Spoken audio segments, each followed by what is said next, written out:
Ito po si Dexter. Dumagat mode. Dumagat mode po siya. Ayan po.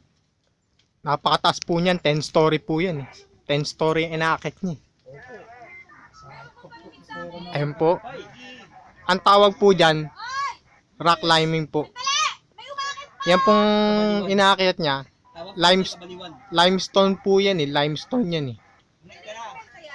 Pag sinabi pong limestone, ano yan? Uri po yan ng ano, lime eh. Na stone. Hindi ng stone. Opo.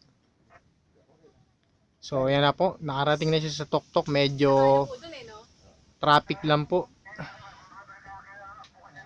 So, ayun po ang aking balita. 24 oras. Nagulat. Pag-aakyat po kayo dito sa Mount Pamitinan, kayo'y mag-iingat. Cover.